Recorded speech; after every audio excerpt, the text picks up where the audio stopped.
20వ వచనము. శాస్త్ర నీతి కంటేను పరిసయ్యుల నీతి కంటేను ఈ నీతి అధికము కాని ఎడల మీరు పరలోక రాజ్యంలో ప్రవేశింపనేరని మీతో చెప్పుచున్నాను. లూకా సువార్త 2వ అధ్యాయము 14వ వచనము. సర్వోన్నతమైన స్థలములలో దేవునికి మహిమయు ఆయన కృష్ణులైన మనుషులకు భూమి మీద సమాధానము కలుగును గాక అని దేవుని స్తోత్రం చేయుచునెను. లూకా సువార్త 1వ అధ్యాయము 46వ వచనము. అప్పుడు మరియతో ఇట్లా నేను నా ప్రాణము ప్రభువును గణపరచుచున్నది.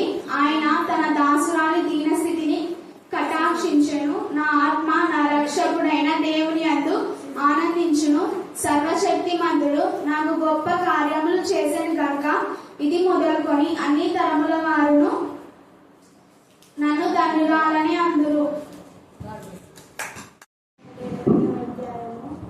1 నుంచి 3 వచనాలు. నా శ్రమలో నేను యెహోవాకు భయపెట్టి ఆయన నాకు ఉద్ధరించును. అబద్ధ పెదవుల నుండి మోసకరమైన నాలుక నుండి యెహోవా నన్ను విడిపించును. మోసకరమైన నాలుక ఆయన నీకేం చేయను, ఇంతకంటే అధికంగా నీకేం చేయను. కీర్తనల గ్రంథం 21వ అధ్యాయం 5వ వచనం. యెహోవాయే నేను కాపాడువాడు, నీ కుడి ప్రక్కను యెహోవా నీకు తోడుగా ఉండును. కీర్తనల గ్రంథము 134వ అధ్యాయము 1 నుంచి 3 వచనాలు. యెహోవా సేవకులారా, యెహోవా మందిరంలో రాత్రి నుంచి వారందులారా మీరందరూ యెహోవాను సన్నదించుడి. పరిశుద్ధ స్థలం వైపు మీ చేతులెత్తి ఆయనను సన్నదించుడి. భూమి ఆకాశం సృజించిన యేసయ్య యెహోవా సీయోనులో నుండి నిన్ను ఆశీర్వదించును. సామెతల గ్రంథము ఆశీర్వదించిన కాక. సామెతల గ్రంథము 1వ అధ్యాయము 23వ వచనము. నా ఆత్మను నీ మీద కుమ్మరించెదను. I will pour my spirit to you. Proverbs chapter 1 verse 20. యెహోవా రాజ్యం చేస్తున్నాడు. యెహోవా రాజ్యం చేస్తున్నాడు. ప్రభావమును ఆయన వస్త్రంగా ధరించుకొని ఉన్నాడు.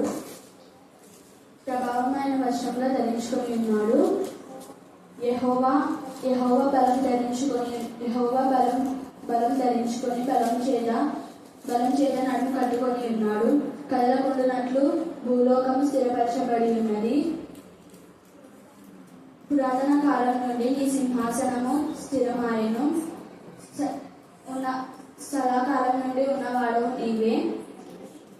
వరదలు ఎలుగెత్తెను. యెహోవా వరదలు ఎలుగెత్తెను.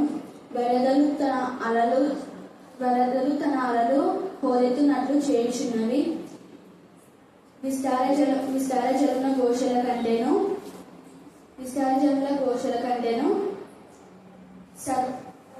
బలమైన సముద్ర తరంగముల ఘోషల కంటేను ఆకాశమందు యెహోవా బలిష్ఠుడు. నీ శాసనములు ఎన్నడూ తప్పిపోవు. యెహోవా నీవు ఎన్నెన్నటికీ పరిశుద్ధతయే నీ మందిరమునకు అనుకూలము. కీర్తన గ్రంథము 127వ సంకీర్తన 1 నుంచి 5 వచనాలు. యెహోవా యందు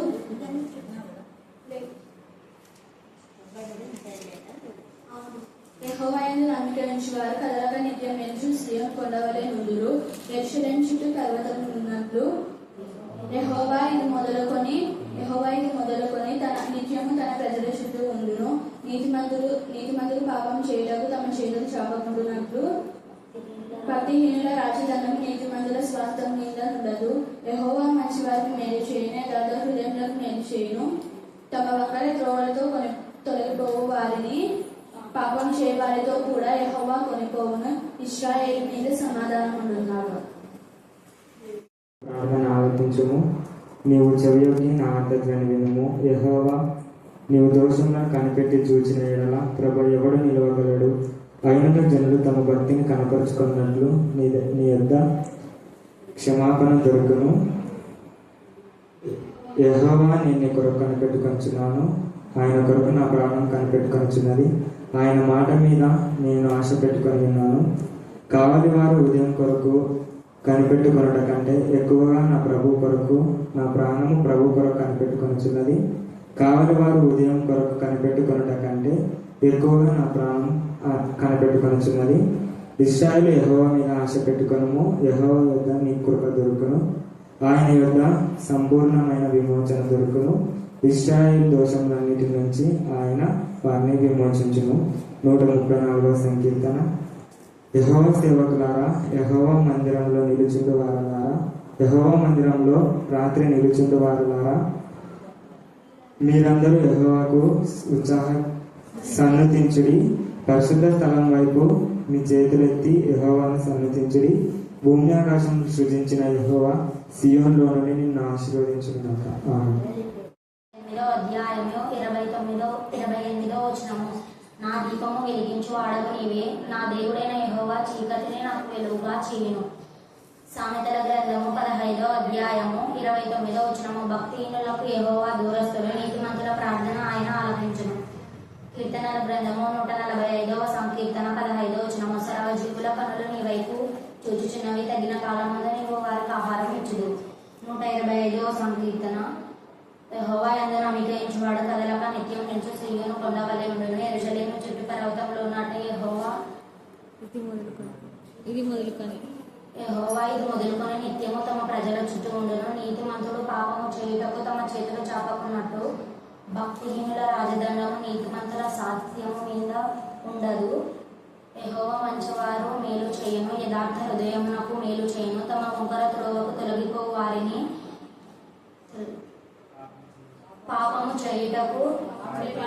పాపము చేయువారితో కూడా యెహోవా కొనిపోవును. ఇశ్రాయేలు మీద సమాధానం కలుగుగాక.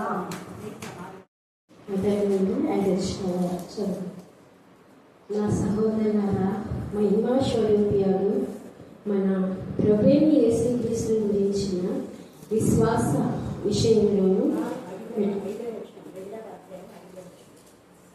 2వ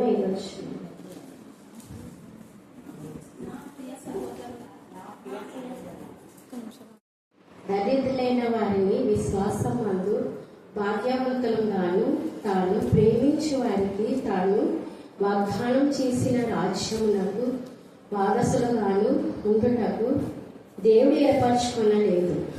అయితే మీరు దరిద్రులను అవమానపరచుదులను, ధనవంతులు మీ మీద కఠినముగా అధికారము చూపుతురు. మిమ్మును మా న్యాయవంతులకు ఈడ్చుచున్న వారు వీరే కదా.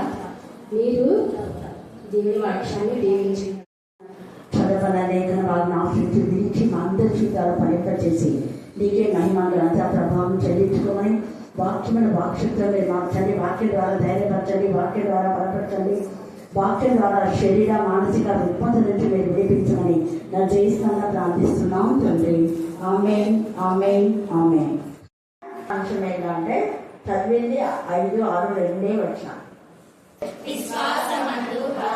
మళ్ళీ చెప్పాలి. విశ్వాసమందు భాగ్యవంతులు. మీరు చెప్తామని తెలీదు, పిల్లలు చెప్పినారు. వేల కొలది వెండి బంగారు నాణ్యత కంటే నిమిషం ధర్మశాస్త్రం నాకు మేలు అన్నట్టుగా ఏమని చెప్పినాడు? బంగారం కంటే కూడా దానికంటే కూడా పేరు కదా. దేవునికి మహిమకరమైన విధానంలో మనం జీవించే విధానం బట్టి పిల్లలు ఇక సామెతలో 22 చెప్పినారు. ఎవరు చెప్పింది? 22 సామెతలు మీరు చెప్పింది మీకే తెలియదు.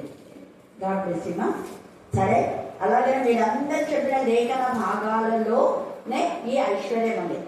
అందుకనే ఇక్కడ విశ్వాసమందు భాగ్యవంతులుగా అనే మాట మనం చూస్తే నిజంగా మనలో ప్రతి ఒక్కరు విశ్వాసమందు భాగ్యవంతులు కావాలి అంటే మనం కూడా ఒక పని చేయాలి. ఏం పని చేయాలి? చెప్పండి. విశ్వాసంలో భాగ్యవంతుడు అన్నాడు ఇక్కడ. మరి విశ్వాసమందు భాగ్యవంతులుగా మనం ఉండాలంటే మనం ఒక పని చేయాలి. ఏం పని చేయాలి?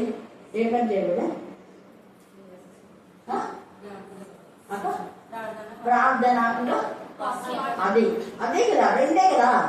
ప్రార్థన, వాక్యం. ఎందుకంటే వాక్యం అన్నది మనం చూసినట్లయితే ప్రతి దానికంటే వేల కొలది వెండి బంగారు నాణ్యముల కంటే నిమిషం ధర్మశాస్త్రము శ్రేష్టము అన్నాడు. చుండి తేనె దారాల కంటే దేవుని వాక్యం ఎలాంటిదంటే మృదువైంది, మధురమైంది. అంటే ఇది ఒక ఆహారం అన్నమాట. విశ్వాసము అనేది ఒక ఆహారం లాగా మనకు.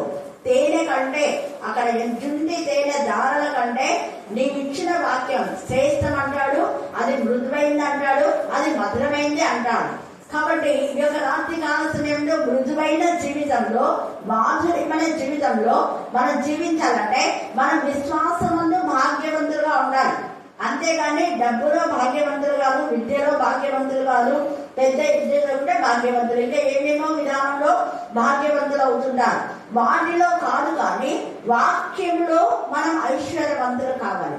అందుకనే యెహోవా ఆశీర్వాదం ఏమిస్తుంది? మళ్ళీ చెప్పాలా?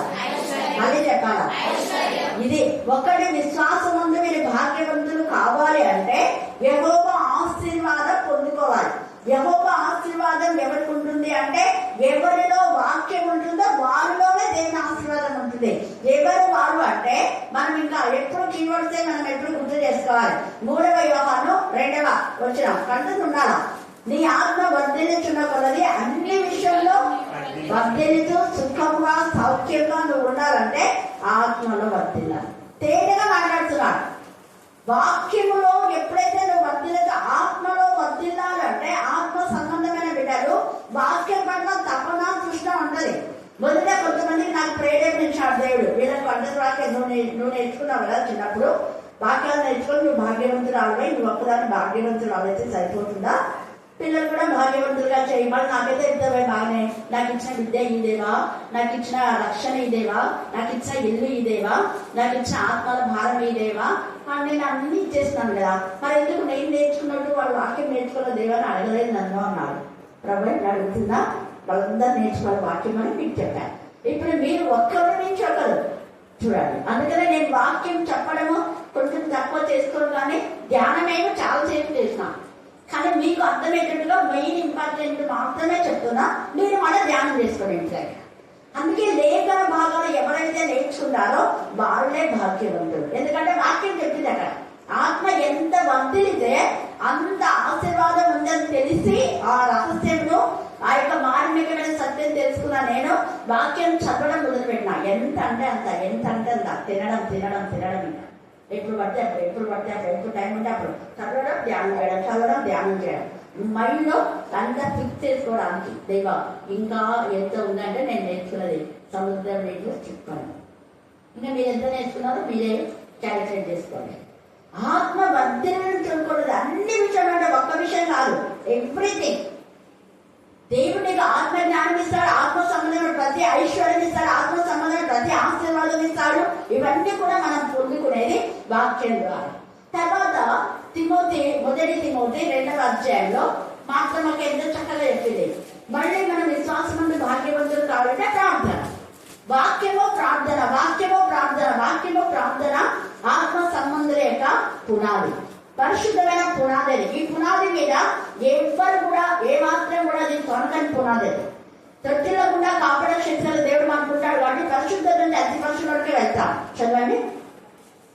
మనం సంపూర్ణ భక్తియు మాన్యత కలిగి సుఖంగాను నెమ్మదిగాను బ్రతుకు నిమిత్తము అన్నిటికంటే అండర్లైన్ చేసుకోండి. అన్నిటికంటే ఇదంతా ఎప్పుడో కండక్ట్ చేసినట్టు నేను మీకు చెప్తున్నా, మీరు కూడా కండక్ట్ చేసుకోండి. అన్నిటికంటే ముఖ్యం ఇప్పుడు చెప్పిన వాక్యాలన్నీ నాకు కండక్ట్ వాక్యాలు. అన్నిటికంటే ముఖ్యంగా ఏం చేయాలంట? మనుషులందరి కోసం, ఇంకా రాజుల కోసం, అధికారుల కోసం విజ్ఞాపనలు, యాచనలు, ప్రార్థనలు, కృతజ్ఞతాస్తుతులను చేయవలని ఇది హెచ్చరిక. ఇది ఒక ఆజ్ఞాపూర్తిగా ఇక హెచ్చరిస్తాడు. అందుకే ప్రార్థన చేసేటప్పుడు మీరు గమనించండి అన్న, ప్రార్థన చేసేటప్పుడు దేశ నాయకుల కోసం చేస్తున్నామా? వింటున్నారు కదా, సేవకుల కోసం, నాయకుల కోసం, తర్వాత ఇరిగేషన్ డిపార్ట్మెంట్, ఎడ్యుకేషన్ డిపార్ట్మెంట్ కదా, అలాగా ప్రతిదీ, ఎలక్ట్రిసిటీ డిపార్ట్మెంట్, ప్రతి ఒక్క మరి డిపార్ట్మెంట్ కోసం, మెడికల్ డిపార్ట్మెంట్ అన్ని కోసం మనం ప్రార్థన చేయాలి. మనం రక్షక దళాల కోసం ప్రార్థన చేస్తాం. ప్రతి దేశ నాయకుల యొక్క ఆ యొక్క హృదయము దేవుని చేతిలో నీటి కాలువలాగా ఉంది. ప్రభా నీ చేతిలో నీటి కాలువలాగా ఉంది కదా, నీవే చిత్తవృత్తం తిప్పండి ప్రభా అని చెప్పినందుకే ఇప్పుడు మోడీ గారు ఏం చెప్పారంటే క్రైస్తవులే, అన్యులు క్రైస్తవులు కాదని తెలిసి చెప్పిస్తున్నాడు. మంచిగా జడ్జిమెంట్ ఇచ్చినాడు. హల్లెలూయా, హల్లెలూయా. ఇప్పుడు ఇది చెప్పినందుకు క్రైస్తవులైన సంతోషంగా ఉన్నారు, అటు ఇటు ఉండేవాళ్ళు ఇరకాటంలో ఉన్నారు. అందుకనే వాక్యం అనే విశ్వాసంలో భాగ్యవంతులైతే మనం దేనికి జరిగినవసరం. ఈ వాక్యమే మనల్ని సంతృప్తిలోకి నడిపిస్తుంది. అయ్యో క్రిస్టియన్స్ అయితే ఉద్యోగం రాదేమో, క్రైస్తవులు అయితే లోన్స్ రాదేమో, క్రైస్తవులు అయితే అది రాదేమో ఇది రాదేమో అనుకోరు. వీళ్ళు ఇచ్చింది గవర్నమెంట్ కాదు, దేవుడు నాకు ఇస్తాడు. నేను దేవుడిని నమ్ముతున్నా. ఏమీ లేనటువంటి అబ్రహాం కూడా అన్యుడైన అబ్రహాము తన యొక్క దేవతను, తన మతాన్ని, తన కులాన్ని, తన దేశాన్ని, తన బంధు రక్త సంబంధికులు అందరూ ఆ బంధన వద్దు నాకు అనుకున్నాడు. దేవుడితో బంధింపబడ్డాడు. దేవుడి యొక్క బంధంలో విశ్వాసమందు భాగ్యవంతుడైనాడు. అందుకనే దేవుడి ఎప్పుడైతే నమ్మిక ఇచ్చినాడో ఆయనకి ఏమేమి కావాలో అంతకంటే ఎక్కువనే దేవుడు ఇచ్చినాడు. సమృద్ధి అయిన జీవితం, పట్ట చాలంత విస్తారమైన ఆశీర్వాదం. ఇంత ఆశ నేను ఏం చేసుకోను ప్రభు అన్నాడు అబ్రహాం. ఏం చేసుకోవాలి, నా పనివాడే కదా తినేది అంటే, అట్లేం కాదు, నేను అలా చెయ్యను. నీ కష్టార్జితంలో పనివాడు తినేలాగా చేయండి. నువ్వేదైనా ఇవ్వాలంటే ఇప్పించుకో పనివాడికి, కానీ నేను న్యాయిస్తున్నాను కదా, నీ వాళ్ళే నీ ప్రాపర్టీకి హక్కుదారులు అన్నాడు. హల్లెలూయా, హల్లెలూయా, హల్లెలూయా. అన్యులకు చెందనీయని అన్నాడు. మనకు సంబంధించిన వాడు ఎంత తేడా విశ్వాసం అందు భాగ్యవంతులు అయిపోయినాడు అబ్రహాం. అలాగనే మనం చూస్తే ఈ యొక్క సామెతలు 31:15 తీల యొక్క మరి జ్ఞానోదయంతో దేవుడు మాట్లాడుతున్నారు. విశ్వాసమందు భాగ్యవంతులు మీరు కావాలన్నా, మీ భర్తలు కానీ, మీ పిల్లలు కానీ, మీ మర్మరాలు ఎవరు కావాలన్నా ఈ పని మీరు చేయాలి. 31 కంటెక్ట్ చేయండి. ఏముందో చదవండి అక్కడ. ఆమె ఎవరు అంటే యెహోవా అంటే భయభక్తి కలిస్తే, ఆమె అంటే ఎవరు అనేది మనం కోసం చేసుకోవాలి. ఎవరు ఆమె అంటే యెహోవా అంటే భయభక్తి గల స్త్రీకి ఈ క్యారెక్టర్స్ ఉంటాయి. ఏ క్యారెక్టర్స్? ఆమె చీకటితోనే లేచి తన ఇంటి వారికి ఏం చేస్తుందంట? భోజనం. తన ఇంటి వారికి ఇక్కడ అండర్లైన్ చేసుకోండి. కనీసం నువ్వు వేరే వాళ్ళకు భోజనం సిద్ధపరచకపోయినా నీ ఇంటి వారికి నువ్వు భోజనం సిద్ధపరచాలి. భోజనం అంటే ఏంటి చెప్పండి? అది మీరు లేచి మా ఆయనకు బాగా రొట్టెలు చేసి మటన్ చేసి పంపించేసినాను, క్యారియర్ పెట్టి పంపించిన, అది కాదు. అది చేయాలి. దానికంటే ముందే ఇప్పటి నుంచి మీరు ఇక్కడ ఉన్నటువంటి స్త్రీలంతా లేదా పిల్లలు కూడా మీ మమ్మీ డాడీతో చెప్పండి. లేవగానే ఒక వాక్యం కండక్ట్ చేసి చెప్పు మమ్మీ డాడీ అని చెప్పండి పిల్లలు. నేను నేర్చుకున్నారు కదా, నాకేమో నేర్చుకోమని చెప్తారు. నేర్చుకోకపోతే అక్కడ ఉంటాం చూడని చెప్తారు కదా, మాకు కూడా అక్కడ చెప్పింది, మీరు నేర్చుకోమని చెప్పింది, మీరు మాకు అప్పగించాలి, అడుగుతా చూడు, మిమ్మల్ని అడుగుతా చూడు అని చెప్పండి. కాబట్టి రేపటి నుంచి స్టార్ట్ చేయండి. ఒక్క వచ్చిన మమ్మీ డాడీ ఒక్క వచ్చిన చెప్పండి. మీరు ఎక్కువ నేర్చుకోకపోతే ఒక్క వచ్చిన, రోజుకు ఒక వచ్చిన, ఎక్కువ చిన్న వచనమే చెప్పండి డాడీ మమ్మీ చాలు. అది ఇంతకుముందు వాళ్ళకి వచ్చిందైనా పర్వాలేదు, మీరు క్లాస్ కొట్టండి, థ్యాంక్ గాడ్ అనండి. అర్థమైందా? వాళ్ళకి ఇంతకుముందు వచ్చిందా మళ్ళీ, కానీ చెప్పిందే చెప్పకూడదు. ఇప్పుడు నేను ఎందుకు మీకు ఇవన్నీ నేర్పిస్తున్నా, చెప్పిందే చెప్పకూడదు. అసలు ఎన్ని వాక్యాలు మనం నేర్చుకుంటామో అదే భాగ్యవంతం. ఇక్కడ ఆమె భోజనం పెట్టింది అంటే కేవలం ఈ భోజనం కాదు, వాక్యం అనే భోజనం పెట్టింది. మా మమ్మీ వాక్యం అనే భోజనం మాకు పెట్టింది కాబట్టి ఇలాగా. ఎస్, నేను వాక్యం నేర్చుకోకపోతే మాకు టిఫిన్ లేదు, వాక్యం నేర్చుకుంటే కాఫీ లేదు. నాకు టిఫిన్ లేకుండా ఉంటాను, కానీ అప్పట్లో కాఫీ లేకుండా ఉండేదాన్ని కాదు. కాఫీ గింజలతో పొడి కొట్టి కాఫీ చేస్తున్నాము, చాలా టేస్ట్గా ఉంటుంది. కానీ అన్నం నాకు టిఫిన్ లేకపోయినా పర్వాలేదు, కాఫీ కావాలంట. నీకు కాఫీ కావాలంటే నువ్వు వాక్యం చదవాలి, లేదంటే దాంట్లో వేపాకు దంచి దాంట్లో పిండి నాకు ఇస్తున్నాము. నేను అలాగే తాగడానికి నీకు ఎంత గొంతు బాధ ఉంది కదా, దేవుడు ఇట్లనే బాధపడి తర్వాత గుండెస్తాడు నేను అన్నాడు. నేను గుండెస్తాడు, నువ్వు ఎలా తాగినావు, కానీ దేవుడు అట్లా తాగాడు. గుండెస్తాడంటే చేతుంటే అందరు తాగుతారా? చేతుంది కదా, నీకు కాఫీ ఇష్టం కాబట్టి తాగినావు. దేవుడికి నువ్వు ఇష్టం అంటే ఏమనుకోడు, కానీ నీకు ఇష్టం ఉండేస్తాడు చూడు. ఇలాగనే అన్ని ఎగ్జాంపుల్స్తో చెప్పేది మా దేవుడి వాక్యం లేకపోతే ఆ కొమ్మ కట్ చేసిన కొమ్మలు ఎప్పుడు ప్లాంట్స్ అంటే మమ్మీ కూడా ఇష్టం ఎట్లా అంటే ఏదైనా కొమ్మ కట్ చేస్తుంటే ఆ కట్ చేసిన కొమ్మ 2 రోజులకు ఏమైపోయింది, ఎండిపోయింది కదా. నువ్వు వాక్యం నేర్చుకుంటే అది వాటిలో నువ్వు ఎండిపోతాడు. ఇలాగనే కాబట్టి మీ పిల్లలకు వాక్యం ప్రతిరోజు ఒక వాక్యం అలాగే మీ మమ్మీ డాడీ కూడా. నువ్వు లేచి నీ భర్తకు క్యారెట్ పెట్టడం, దాంతోపాటు ఒక వాక్యం నేర్చుకోమని చెప్పు. చదువు రాకపోయినా ఏదో ఒక వాక్యం చెప్పమని చెప్పాలి, ప్రెజర్ చేయాలి. ఖచ్చితంగా చెప్పండి. అప్పుడు మీ ఇల్లు ఎలా ఉంటుందో చూడండి మీరే. అప్పులు ఉండవు, వెళ్ళిపోతాయి. ఆర్థిక సమస్యలు ఉండవు. ఖచ్చితంగా మీ పంటలు పండుతాయి. చూడండి, మీ వాళ్ళు పొద్దున్నే టిఫిన్ చేసి పెట్టడం కాదు ముఖ్యం, అది ముఖ్యమే. కానీ దానికంటే ముఖ్యము ఇది. విశ్వాసవంత భాగ్యవంతులు కావాలి అంటే ముందు మీ వాక్యంలో ఈ యొక్క మనం చూసినట్లయితే నోవహు కుటుంబం ఎప్పుడు దేవునితో సహవాసం. దేవునితో సహవాసం ఉంది కాబట్టి ఎంటైర్ ఫ్యామిలీ అంత పెద్ద ఓడ కట్టగలిగినారు. వాళ్ళు ఎవరికి మిస్అండర్స్టాండింగ్స్ లేదు. ఎప్పుడైతే వాక్యాలు మనం నేర్చుకుంటామో మనంతా కూడా ఏకాత్మ, ఏక మనసు, ఏకభావం. మా ఇంట్లో అన్న వాళ్ళకంతా పెళ్ళి అయిన వరకు ఒకే విధానంలో ఉన్నారు. పెళ్ళైన తర్వాత ఇక వాళ్ళు గాడి చెప్పినట్టు వాళ్ళు ఎలాగంటే వాళ్ళు. కానీ దేవుడు ఒకే విధానంలో ఉంచుతాడు. హల్లెలూయా. వాక్యంతో మీరు మీ పిల్లలను పెంచండి, వాక్యంతో పెంచండి. మనం మేము పెద్ద అమ్మడే చిన్నారి వాళ్ళ అక్క ఇంటికి వెళ్ళినప్పుడు వాళ్ళు ఎవరు వెరగలేదు. ఇద్దరు కొడుకులు అంతా కలిసే ఉన్నారు. ఇప్పట్లో పెళ్ళి అయితేనే పక్క పోదమంటారు. ఒక ఆమెకు 2 పిల్లలు, ఒక ఆమెకు 3 పిల్లలు, 5 మంది పిల్లలతో ఫ్యామిలీ అంతా. అది కారణం ఆమె ఎప్పుడు మందిరంలో పనిచేసుకోలేదని నేను విన్నాను. మందిరంలో పనిచేసే వాళ్ళు కొంతైనా దేవుడి యొక్క వాక్యంతో, దైవ సేవకులు ఎంత గౌరవించింది వాళ్ళు అప్పుడే అర్థమైపోతారు. దేవుడి పిల్లలు అంటే ఎవరికి ఇష్టము అంటే దేవుడి వాక్యం చదివినటువంటి వాళ్ళు. దైవికమైన విషయాల్లో మనం ఎప్పుడైతే ఆసక్తి కలిగి ఉంటామో, ఆమె అనేది నాకు అప్పు లేదు మేడం అనేది. నేనన్నా వెంటనే సముద్ర ఐక్యత నిర్మించిన ఎంత మేలెంత మనోహరం.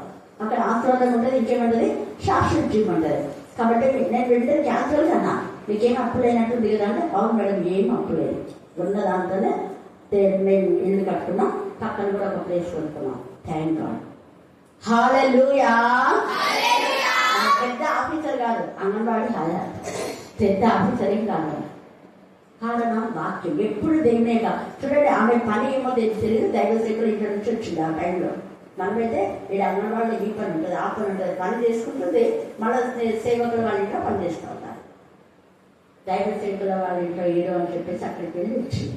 2 ఉన్నారు. ఎందుకు నేను చెప్తున్నాను అంటే, విశ్వాసవంతులు భాగ్యవంతులు కావాలంటే వాక్యంతో నోవహు వాళ్ళ కుటుంబాన్ని పోషించాడు. ఎక్కడేది కూడా తన యొక్క పిల్లలందరూ కూడా యెహోవా చేత ఉపదేశం పొందేవారు. యెషయా 54:14 చదవండి చివరిగా. యెషయా 54:14. నీవు నీతి గల దానవి. ఎవరు అంటే విశ్వాసవంతులు భాగ్యవంతులైన వారు. విశ్వాసంలో, వాక్యంలో, ప్రార్థనలో ఎవరైతే ఉంటారో తమ ఇంటి వారికి వాక్యం, ఆత్మ సంబంధమైన వాక్యం ఇంటి వాళ్ళు ఇవ్వలేదు అంటే ఆత్మీయంగా చచ్చిన సేవాలు వాళ్ళు. వాళ్ళ పిల్లలైనా, భర్త అయినా, ఎవరైనా ఎవరు చచ్చిపోయినారు వాళ్ళతో మాట్లాడు. నువ్వు చచ్చిపోయిన వాళ్ళుగా ఉన్నావు, నువ్వు మళ్ళీ జీవంగా ఉండి ఇదిగో వాక్యం నేర్చుకొని చెప్పండి. ఆత్మీయ ఆకలి వాళ్ళకు కూడా కావాలి. నీకు ఆత్మీయ ఆకలి ముందు ఉంటే నీ యొక్క ఆకలి కోసమన్నా నువ్వు వంట చేసి వాళ్ళకి పెడతావు. అట్లనే ఇది కూడా నీ ఇంట్లో వాళ్లకు ఊరికి తిండి పెట్టడం కాదు, వాక్యంతో నింపాలి, వాక్యంతో బలపరచాలి. లేచిన వెంటనే ఒక్క వచనం, నేను ఎక్కువ వచనాలు చెప్పడం కాదు మీకు, రోజు ఒక వచనం నేర్చుకోమని. మీకు వచ్చిన వచనాలే వాళ్ళకి చెప్పండి. వాళ్ళు చదువురాదు, ఏం ప్రాబ్లం లేదు, నేను నేర్చుకున్నావు కదా, ఇక్కడ వింటున్నావు కదా. వాళ్ళకైతే పురుషుల మీటింగ్ లేదు, మీకు స్త్రీల మీటింగ్ ఉంది కదా. స్త్రీల మీటింగ్ లో అందరికీ ఒక వాక్యం వచ్చా వద్దా లేదా, అదే చెప్పండి. ప్రతిరోజు అనుదినం నాకు గడపనది చేయి, నా ద్వారబంధం లేదు చేయి, నా ఉపదేశం వినవా దండలు. ఇలాగా మీరు వాళ్ళ వాక్యం చెప్పడం లేదు కాబట్టి వాళ్ళ ఇష్టానుసారంగా కుటుంబాన్ని చిన్నబద్ధం చేసేస్తున్నారు. వాళ్ళ ఇష్టం వచ్చిన నిర్ణయాలు తీసుకొని కుటుంబాన్ని పాడు చేస్తున్నారు. కానీ వాక్యాలు చెప్పించండి, రేపటి నుంచే స్టార్ట్ చేయండి. వాళ్ళు చెప్పమన్నా కూడా చెప్పించే బాధ్యత మీదే. అది అక్కడ ఇక్కడ ఎంత చక్కగా పరిశుద్ధాత్మ దేవుడు మాట్లాడుతూ ఉన్నాడు.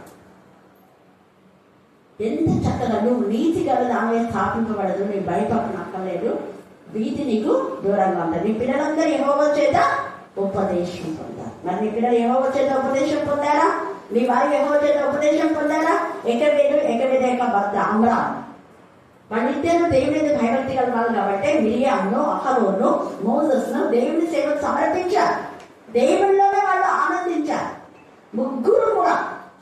అలాగనే సలోమి తర్వాత మనం చూస్తే జెబెదయి, వాళ్ళిద్దరు కూడా వాక్యములతో ఉన్నారు కాబట్టి వాక్యం యొక్క శక్తి తెలుసు కాబట్టి ఇద్దరు కుమారులు యేసయ్యకు సమర్పించారు. అక్కడ ఈ యాకోబే, ఆ యాకోబే ఈ యాకోబు. ఈ యాకోబు త్వరలోనే చనిపోయినాడు, యవ్వనంలోనే చనిపోయాడు. కానీ ముగ్గు స్థుతి మనసు యథార్థంగా మొక్కనే మాట్లాడేస్తాడు, చాట్నే మాట్లాడు. ఎదురుగానే యేసయ్య, యేసయ్య యొక్క సహోదరుడే. సహోదరుడు అంటే కేవలం తల్లి మరికి బిడ్డ వాళ్ళే అని కొంతమంది తప్పుడు బోధన చేస్తుంటారు. మనకు లేఖన ఆధారంలో ఎక్కడ లేదు. తల్లి మరికి వీళ్ళు పుట్టాను, నీ తల్లి నీ సహోదరులు అంటే కజిన్స్ కూడా సహోదరులే కదా, అవునా కదా?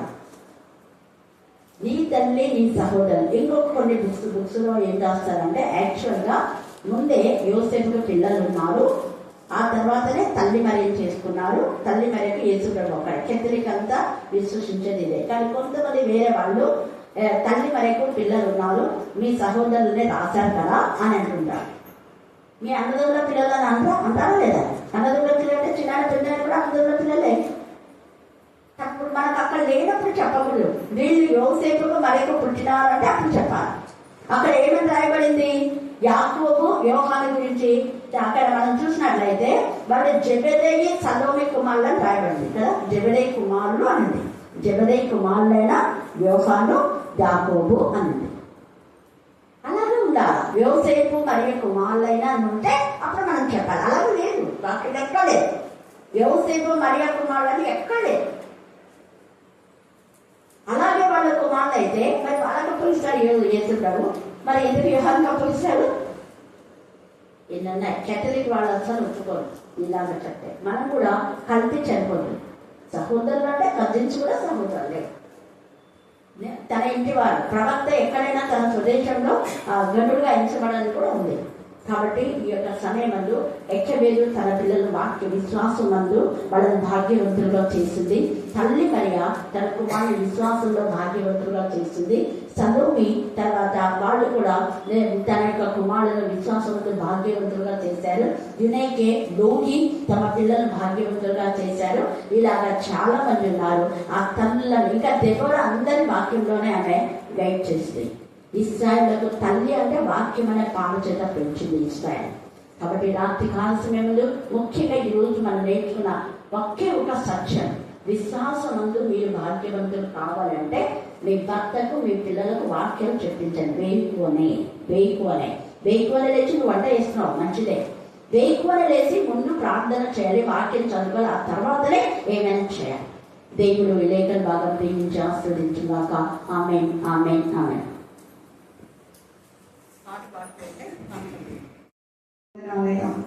స్తుతులయ్యా, స్తోత్రం నాయనా, స్తోత్రం తండ్రి. అయ్యా మీరు మహిమ గల దేవుడు, ప్రభావం గల దేవుడు, శక్తివంతుడైన దేవా మీకు వందనాలు, స్తుతులు, స్తోత్రాలు ప్రభా, స్తోత్రం తండ్రి.